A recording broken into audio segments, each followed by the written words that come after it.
Sang Hyang Roh Sayekti. Panglimbang 5 menit dina Senin Pon tanggal 26 Mei taun 2020.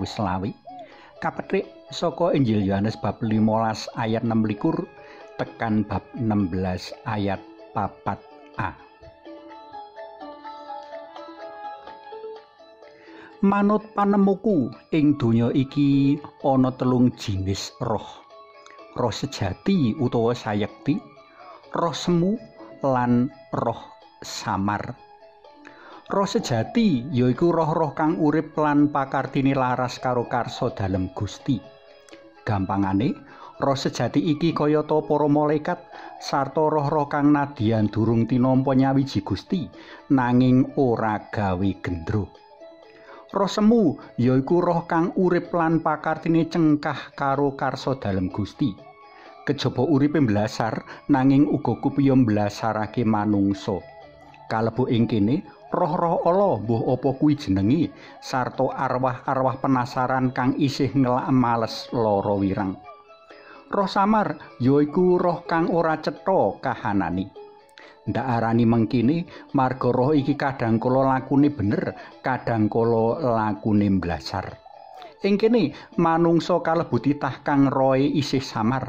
Jalaran kebak sekeng isih gampang kena godha saengga kadhangkala urip lan pakartine dalan ning kadhangkala uga mblasar. Manungsa butuh roh sejati kanggo nuntun marang kayektening urip. Gusti Yesus sing waosan dina iki medharake janji marang para murid menawa salebar panjenengane pisah karo para murid bakal ngutus Hyang Roh Suci. Gusti Yesus nyebut Hyang Roh Suci minangka Sang Roh Kayekten utawa basa Indonesiane Roh Kebenaran kang miyos saka Allah Hyang Rama. Minangka Roh Kayekten, panjenengane kejaba bakal paring piwulang marang para pendherek dalam Gusti, nanging uga bakal ngelikake bab apa wae kang ngendikake Gusti Yesus marang para murid. Monggo sami kapirsani Injil Yohanes bab 15 ayat 26.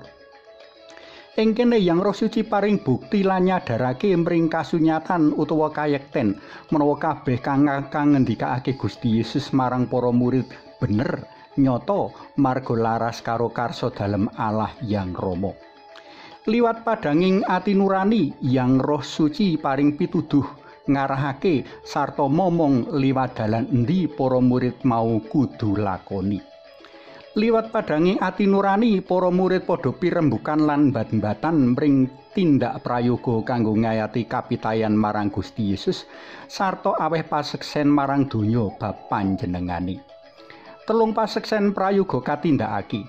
Sepisan paseksen arupa urip geguyuban marang Sang Kristus sarta marang pasamandalem saengga ndadekake pangerten lan pangenalan marang Gusti Yesus lan piwulange tansaya luwih jero. Kapindho, paseksen kang asale saka keyakinan batin menawa kang kaayati lan kaimani iku bener. Tanpa keyakinan batin, ora ana wong kang padha ngandel lan percaya marga paseksene metu saka sikap kang ora yakin alias ragu-ragu. Katelu, paseksen kang kapratelake ana ing pakarti lan tumindak becik kebak ing welas asih. Telung paseksen iki kang kawelingake marang para murid kudu katindakake mligine sawise karawuhan Hyang Roh Suci.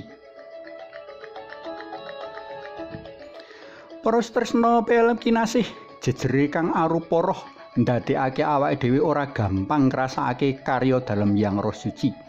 Hyang Roh Suci kudu karasakake sacara roh lan batin.